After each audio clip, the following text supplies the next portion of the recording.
Buenos dias mga kasangkayan, welcome back to my channel. For today's video, mag-install tayo ng motorizing butterfly valve. And then, ibabahagi natin yung pagkakaiba ng motorizing valve sa common o ordinary butterfly valve.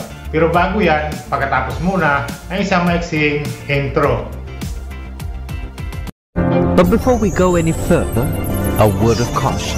Don't let just the salaries drive your choices. Let your desire drive your choices. There is wholehearted passionate effort. Passionate effort leads to expertise. Where there is expertise, opportunities and success follow.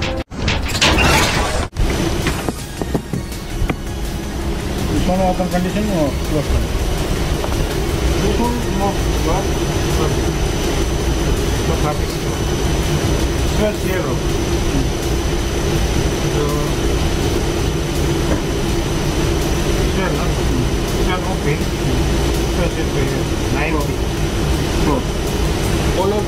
Ang motorized butterfly valve ay isang uri ng balbula na maaaring gamitin upang kontrolan ang daloy ng mga likido tulad ng tubig, gas o langis sa isang pipeline.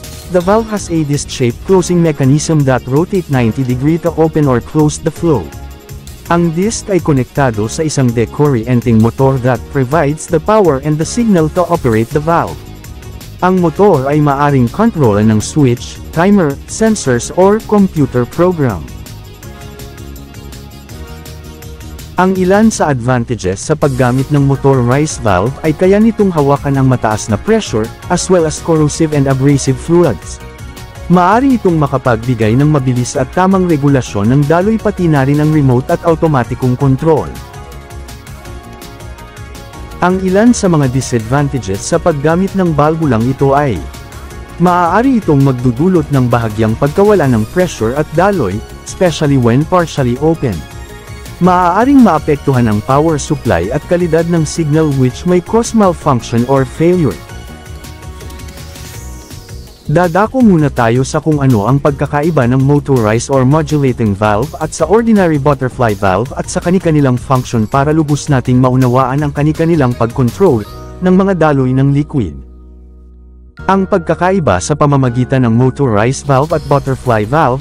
Ang motorized valve ay isang pangkalahatang termino para sa anumang uri ng valve na pinatakbo ng electric motor, habang ang butterfly valve ay isang partikular na uri ng valve na may disc-shaped closing mechanism, na umiikot ng may 90 degrees upang buksan at isara ang daloy. 90, full open, then this one 0. Ang butterfly valve ay maaaring maging motorized valve kung ito ay kinukontrol ng electric motor, ngunit hindi lahat ng motorized valve ay butterfly valve. Halimbawa ang ball valve, gate valve o globe valve ay maaari ding imotor sa pamamagitan ng electric motor.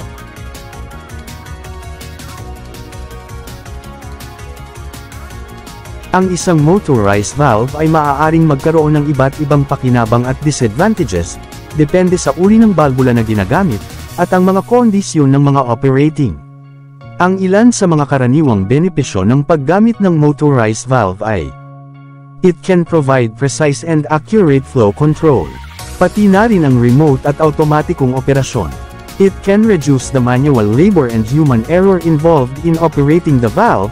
Kakayanin nito ang mataas na pressure at temperatura depende sa disenyo ng balbula at material. Ang ilan sa disadvantages sa paggamit ng motorized valve, it can be more expensive and complex kaysa mano-mano o pneumatic valve, it can require more maintenance at pag-troubleshoot kaysa mga manual o pneumatic valve. Ang isang butterfly valve ay maaari ding magkaroon ng iba't ibang pakinabang at disadvantages, depende sa uri ng butterfly valve. Ang application at mga kondisyon ng operating, ang ilan sa mga benepisyo ng paggamit ng butterfly valve ay kakayanin nito ang mataas na mga kapasidad at daloy at pagganahin ang paggamit ng mas maliit na unit. Maaari nitong ihiwalay ang katawan mula sa dumadaloy na media, which eliminates the needs for expensive exotic materials. Maaari itong magkaroon ng simpleng disenyo at kadalian ng operasyon at pag-install. Balik tayo sa motorized valve at sa kanyang common application. Motorized valves have a wide range of uses, kabilang ang mga sistema ng patubig sa mga agrikultura, mga sistema ng HVAC or heat ventilation and air conditioning, mga prosesong pang-industriya tulad ng pagpino ng langis at paggawa ng chemical, pati na rin ang operasyong medical. Some of the common applications of motorized valve. Water treatment equipment. Motorized valves can be used to control the flow of water and chemicals in various stages of water treatment, such as filtration, disinfection, softening and reverse osmosis. Firefighting system. Maaring gamitin ang motorized valve upang i-activate at i-deactivate ang mga sprinkler system kung sakaling magkaroon ng sunog. Mga HVAC system. Maaring gamitin ang mga nakamotor na balbula para kontrolan ang daloy ng hangin, tubig at nagpapalamig sa mga sistema ng pagpapainit, ventilation at air conditioning, gaya ng mga boiler, chiller, heat pump at fan coil unit. Buenong mga kasangkayan, isa lamang ang mga yan sa mga aplikasyon ng mga balbula ang motorized valve. Ang pagkakaiba sa pamamagitan ng butterfly valve at ang advantages at disadvantages ng mga valve na nabanggit. Disclaimer, ang punto ng bidyong ito ay para ibahagi ang abot ng aking kaalaman. Kung meron kayong suggestion at katanungan, maaring pakibahagi ng iyong komento sa baba ng comment section. Kung lumakas ang kaya, hanggang dito na lang.